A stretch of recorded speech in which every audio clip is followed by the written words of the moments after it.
Hello friends, मेरा नाम है doctor Vinay Saini. I am a psychiatrist from the civil hospital Gurgaon sector 10। आज जिस अवेयरनेस टॉपिक की जो हमारी सीरीज में है, हम जिस टॉपिक के ऊपर बात करने जा रहे हैं वह है एंग्जाइटी डिसऑर्डर्स। एंग्जाइटी डिसऑर्डर्स किसे कहते हैं, एंग्जाइटी डिसऑर्डर कितने टाइप के होते हैं, उनके क्या कारण है और इनका इलाज क्या है। तो आइए जानते हैं एंग्जाइटी डिसऑर्डर क्या होता है। एंग्जाइटी डिसऑर्डर मतलब कि घबराहट की बीमारी। इस तरह की बीमारी में व्यक्ति को जो दिल है उसका तेज तेज धड़कने लग जाता है, उसे बहुत ज़्यादा घबराहट होती है, बेचैनी होती है, उसके हाथ कांपने लग जाते हैं, हाथों में पसीने आने लग जाते हैं और उसको इतनी तरह की बेचैनी, इस तरह की ज़्यादा बेचैनी बन जाती है कि उसके लिए उसको फेस कर पाना बहुत ज़्यादा मुश्किल हो जाता है। तो आइए जानते हैं कि ये एंग्जाइटी क्यों होती है।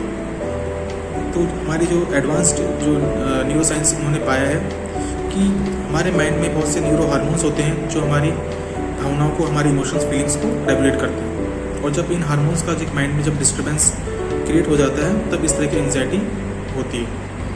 तो आइए जानिए कि एंग्जाइटी डिसऑर्डर कितने टाइप के होते हैं। तो सबसे पहले होता है जनरलाइज एंग्जाइटी डिसऑर्डर्स। इसके अंदर क्या होता है कि व्यक्ति को सामान्य अवस्था में, सामान्य सिचुएशंस में भी उसको पूरे दिन भर घबराहट बनी रहती है, उसको एक मन में एक अजीब से डर बना रहता है और उसका जो है दिल की धड़कनें बढ़ी हुई रहती है। उसको ऐसा लगता है कि उसके साथ कुछ बुरा होने वाला है और जिसकी वजह से वह अपनी दैनिक कार्य को कर नहीं पाता है। इसके अलावा सेकंड टाइप के जो एंग्जाइटी डिसऑर्डर्स होते हैं वह होते हैं panic disorders.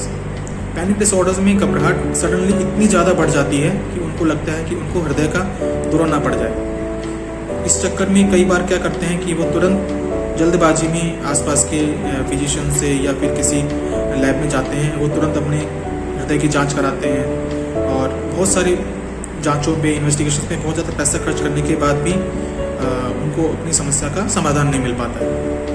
Third type of anxiety disorder, it is called as a social anxiety disorders. इस तरह की एंग्जाइटी जनरली लोगों को जब होती है जब उनको किसी व्यक्ति को या किसी अपने सीनियर्स को या फिर किसी सामाजिक स्थिति में उनको लोगों को फेस करना होता है, तब उनको लगता है कि जो भी व्यक्ति जिनको फेस कर रहे हैं वो उनको इवेलुएट कर रहे हैं, वो उनको जज कर रहे हैं। तो इस स्थिति में जो भी उनके दिमाग में चल रहा होता है, जो बातें चल रही होती हैं, वो उसको भूल जाते हैं, एक तरीके से वो ब्लैंक फील करने लग जाते हैं। जैसे कि कई बार बहुत से लोग बताते हैं कि जब भी वो इंटरव्यू के लिए अपीयर हुए तो वो जो भी याद करके गए थे या जो भी उनके दिमाग में था वो उसको सब कुछ भूल गए। या फिर किसी भी व्यक्ति को जब भी किसी स्टेज के ऊपर या कोई स्टेज परफॉर्मेंस देनी होती है तो वो इस तरह की एंग्जाइटी उनको फेस होती है। या फिर अगर किसी सामाजिक सिचुएशन में उनको 3-4 लोगों के साथ एक साथ बात करना उनको पड़ जाए तो वो इस तरह की एंग्जाइटी को फेस करते हैं। Another type of anxiety disorder PTSD, जिसे पोस्ट ट्रॉमेटिक स्ट्रेस डिसऑर्डर बोलते हैं। यह इस तरह की एंग्जाइटी जनरली उन लोगों के साथ होती है जिन्होंने पास्ट में किसी बहुत ही इस तरह की घटना का उन्होंने फेस किया है जिसका उनका मस्तिष्क में बहुत गहरा प्रभाव पड़ा है। जैसे कि इस तरह की जनरली एंग्जाइटी जो अर्थक्वेक सर्वाइवर्स होते हैं या फिर जो सुनामी सर्वाइवर्स हो गए या जिन्होंने पास्ट में कोई मेजर एक्सीडेंट फेस किया हो, तो क्या होता है कि जब भी उनको फ्यूचर में इस तरह की कोई भी घटना का आभास होता है तो उनकी जो है एंग्जाइटी एकदम से बहुत ज़्यादा बढ़ जाती है और वो उस टाइम पे अपने दिमाग को कंट्रोल नहीं कर पाते। Another term is called as specific phobias. यह भी एक तरह का एंग्जाइटी डिसऑर्डर्स होता है जिसमें एक सिचुएशन जो कि एक आम व्यक्ति के लिए नॉर्मल होती है उसके लिए वो बहुत बड़ी एंग्जाइटी का कारण बन जाती है। ये कई प्रकार के होते हैं जैसे कि एगोराफोबिया। एगोराफोबिया का मतलब होता है फियर ऑफ ओपन स्पेस। कोई भी व्यक्ति अगर किसी ओपन स्पेस में जाता है तो उसको बहुत ज़्यादा सीवियर एंग्जाइटी होने लग जाती है। इसके अपोजिट जो होता है वो होता है क्लॉस्ट्रोफोबिया। क्लॉस्ट्रोफोबिया का मतलब होता है कि फियर ऑफ क्लोज स्पेस। कोई भी व्यक्ति अगर किसी क्लोज स्पेस में अपने आप को पाता है, जैसे कि लिफ्ट हुआ या फिर एक बंद कार है या एक बंद कमरा है, तो उसको इतनी ज़्यादा एंग्जाइटी घबराहट होने लग जाती है कि वो अपने आप पे काबू नहीं कर पाते हैं। इसके अलावा ये इस तरह की स्पेसिफिक फोबियाज और भी कई प्रकार के होते हैं जैसे fear of height, fear of fire, fear of insects. तो ये अलग अलग तरह के स्पेसिफिक फोबियाज होते हैं जो कि हमें अलग अलग लोगों में देखने को मिलते हैं। इसके अलावा another type of anxiety disorder है जो कि OCD, ऑब्सेसिव कंपल्सिव डिसऑर्डर। और इस ऑब्सेसिव कंपल्सिव डिसऑर्डर में भी यह वहम की बीमारी होती है जिसमें ना चाहते हुए भी हमारे मन में ऐसे ख्याल आते हैं जिससे हमारी बेचैनी और एंग्जाइटी बढ़ जाती है और एक तरीके से वहम इतना ज़्यादा बढ़ जाता है कि उस व्यक्ति की जो क्वालिटी ऑफ लाइफ है बहुत बुरा प्रभाव पड़ने लग जाता है।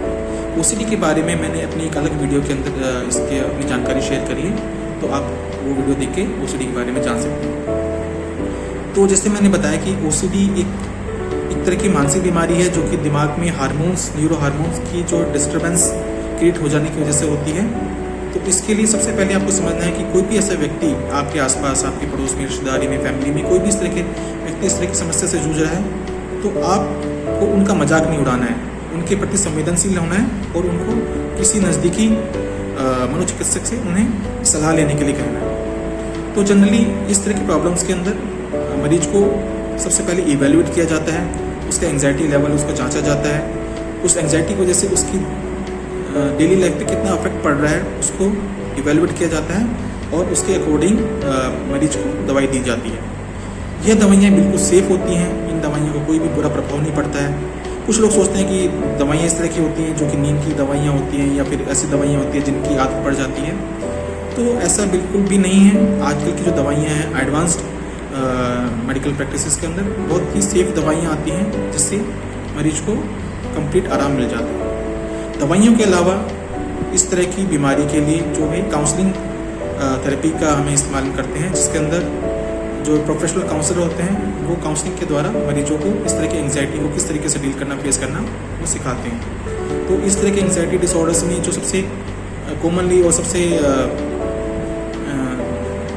यूजफुल जो काउंसलिंग मानी जाती है कॉग्निटिव बिहेवियर थेरेपी, वो आप एक प्रोफेशनल काउंसलर की हेल्प से आप उसको सीख सकते हैं और उससे आप अपनी एंग्जाइटी को कंट्रोल कर सकते हैं। इसके अलावा कुछ रिलैक्सेशन एक्सरसाइज होती हैं जो कि स्पेसिफिकली एंग्जाइटी डिसऑर्डर को कंट्रोल करने के लिए डेवलप की गई हैं, जैसे कि JPMR, इसको Jacobson progressive muscle relaxation exercise कहते हैं, जो कि एंग्जाइटी डिसऑर्डर के लिए काफ़ी यूजफुल होती है।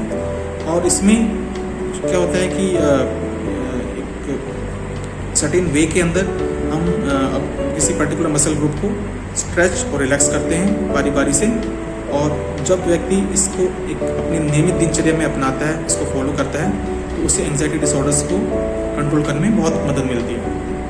तो अगर आप पाते हैं कि आपके आसपास कोई भी ऐसा व्यक्ति इस तरह की प्रॉब्लम से जूझ रहा है, तो आप तुरंत उनकी प्रॉब्लम को समझिए और उनको किसी नज़दीकी मनोचिकित्सक से परामर्श लेने के लिए एडवाइस कीजिए।